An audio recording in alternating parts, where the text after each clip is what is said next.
Halo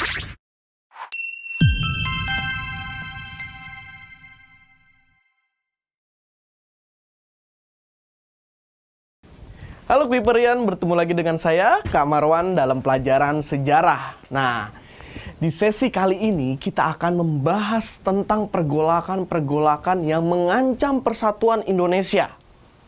Nah, materi di dalam sesi ini kita mulai dari pemberontakan PKI Madiun pada tahun 1948. Bagaimana proses pemberontakannya? Simak baik-baik. Oke. Latar belakang dari pemberontakan PKI Madiun ini ada 3. Yang pertama, kejatuhan Kabinet Amir Syarifuddin dan pembentukan Front Demokrasi Rakyat. Selanjutnya, kritik terhadap kebijakan Kabinet Hatta. Dan yang terakhir, kedatangan musuh dari Uni Soviet. Oke, Kuiperian, ketiga hal ini mempunyai hubungan. Bagaimana hubungannya? Simak baik-baik. Dimulai dari kejatuhan Amir Syarifuddin.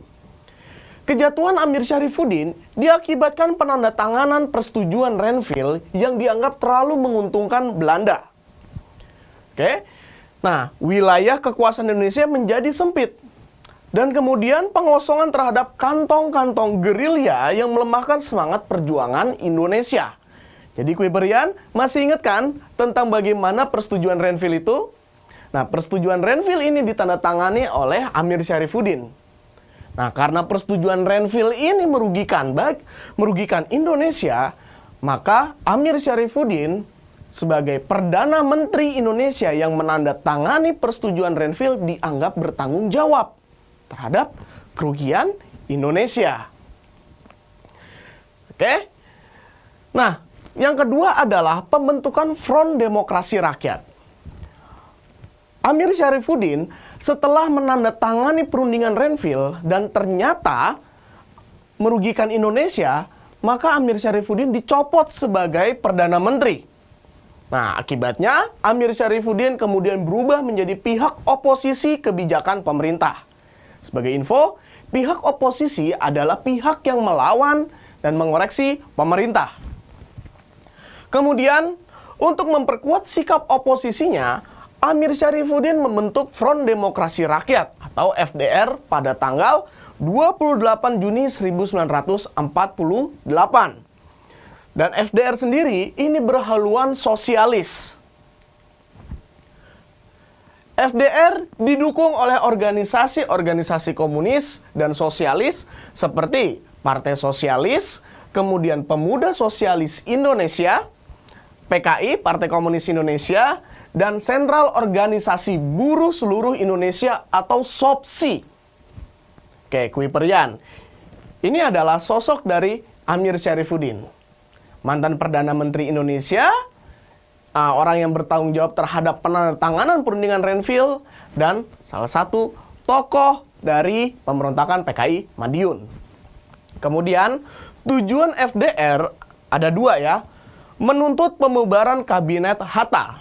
Dan yang kedua, melakukan tindakan pemogokan umum. Nah, selanjutnya, kritik terhadap kebijakan Kabinet Hatta. Kabinet Hatta adalah pengganti dari Kabinet Amir Syarifuddin.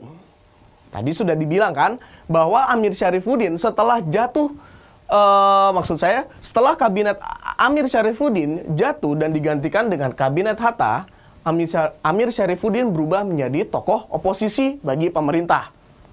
Nah, penyebab kritik Amir Syarifuddin terhadap kebijakan Kabinet Hatta adalah tidak adanya perwakilan dari golongan sosialis ataupun komunis dalam Kabinet Hatta. Kemudian, pelaksanaan persetujuan Renville dan pelaksanaan program reorganisasi dan rasionalisasi Angkatan Perang. Oke, pelaksanaan persetujuan Renville ini agak ironis. Kenapa? Karena Amir Syarifuddin yang menandatanganinya, dia sendiri tidak setuju dengan pelaksanaan persetujuan Renville. Oke, pelaksanaan program reorganisasi dan rasionalisasi Angkatan Perang. Ini secara sederhana adalah pengurangan jumlah Angkatan Perang untuk menghemat anggaran pemerintah. Kritik yang dilancarkan oleh FDR tidak membuat Kabinet Hatta goyah. sebab didukung oleh beberapa organisasi besar seperti Partai Nasionalis Indonesia atau PNI, Masyumi, dan organisasi pemuda pimpinan Latu Harhari. Selanjutnya adalah kedatangan Musso dari Uni Soviet. Musso adalah tokoh komunis Indonesia yang terlibat dalam pemberontakan PKI pada tahun 1926. Kemudian pada tanggal 11 Agustus 1948, Musso kembali ke Indonesia setelah dari Uni Soviet. Kedatangan Musso membawa pemikiran yang disebut jalan baru. Musso menginginkan agar dibentuknya kerjasama yang dipimpin oleh kaum sosialis dan komunis untuk menentang politik penjajahan. Oleh sebab itu, organisasi sosialis dan komunis melebur dalam PKI. Oke, termasuk di dalamnya adalah FDR. Jadi begini, FDR yang sebelumnya beranggotakannya PKI, sekarang terbalik menjadi PKI berunsur dari FDR. Oke. Selanjutnya adalah aksi pemberontakan PKI Madiun. Nah, aksi-aksi PKI ini seperti melancarkan propaganda anti pemerintah, kemudian mengadakan pemogokan kerja bagi para buruh di perusahaan-perusahaan. Selanjutnya melakukan pembunuhan-pembunuhan, misalnya pembunuhan Dr. Muwardi dan Gubernur Jawa Timur, yaitu Gubernur Suryo. Kalian masih ingat tentang Perang 10 November? Ya, Perang 10 November, salah satu tokoh yang mengobarkan semangat juang arek-arek Surabaya itu adalah Gubernur Jawa Timur, yaitu Gubernur Suryo. Tapi sayang, beliau akhirnya harus terbunuh dalam pemberontakan PKI di Madiun. Oke, selanjutnya adalah strategi PKI dan FDR. Yang pertama akan menarik pasukan komunis yang tergabung dalam TNI dari garis depan. Ini bertujuan yang pertama untuk melemahkan TNI, yang kedua dalam rangka untuk membentuk tentara komunis dalam mempersiapkan negara komunis. Ya, jadi perlu diingat, setiap pemberontakan komunis, baik yang ada di Indonesia maupun yang ada di luar Indonesia, itu selalu bertujuan untuk mengganti ideologi negara tersebut. Kalau di Indonesia berarti mengganti ideologi Pancasila menjadi ideologi apa? Ya, ideologi komunis. Selanjutnya memindahkan pasukan-pasukan komunis ke daerah-daerah yang strategis. Agar nanti ketika terjadi pemberontakan, daerah-daerah yang strategis inilah yang akan menjadi penopang kekuatan dari kaum komunis. Dan yang terakhir, membentuk tentara rakyat sebagai persiapan untuk pengambil alihan kekuasaan melalui pertempuran. Aksi pemberontakan PKI Madiun diawali dengan menciptakan Surakarta sebagai daerah Wild West yang bertujuan untuk sebagai pengalih. Nah, jadi begini Kuiperian, ketika suatu negara sedang dilanda sebuah pemberontakan, maka pemerintah akan langsung menyerang pemberontakan tersebut. Oke? Nah, PKI dalam rangka mengkonsolidasikan kekuatannya, maka PKI membutuhkan waktu. Nah, untuk mendapatkan waktu tersebut, maka Surakarta dikorbankan sebagai daerah liar atau daerah Wild West agar perhatian pemerintah ke Surakarta dulu untuk mengamankan Surakarta. Nah, di saat pemerintah sedang mengamankan Surakarta, PKI yang berada di Madiun akan menyusun kekuatan untuk rencana pemberontakan atau untuk rencana pengambil alihan kekuasaan. Oke? Kemudian memusatkan basis perjuangan di Madiun dan berhasil menguasai Radio Gelora Pemuda.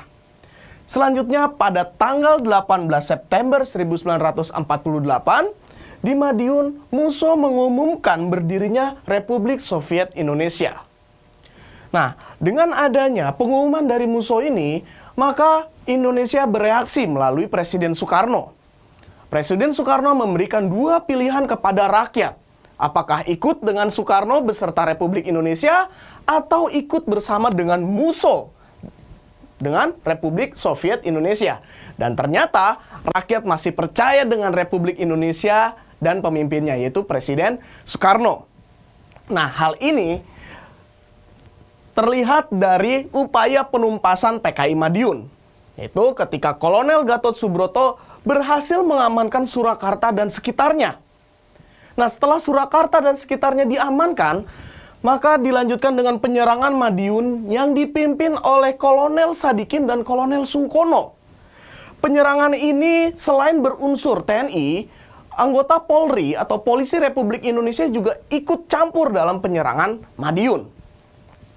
Kemudian pada tanggal 30 September 1948, Madiun berhasil direbut kembali oleh TNI dan Polri beserta bantuan dari rakyat setempat. Dalam pelariannya, Musso tewas tertembak di Ponorogo dan Amir Syarifuddin tertangkap di Purwodadi. Bagaimana Kuiperian? Sudah paham tentang pemberontakan PKI Madiun pada tahun 1948? Saya yakin kalian semua pasti sudah paham. Kita akan bertemu lagi di video berikutnya. Tetap semangat belajar. Sampai jumpa. Salam Kuiper!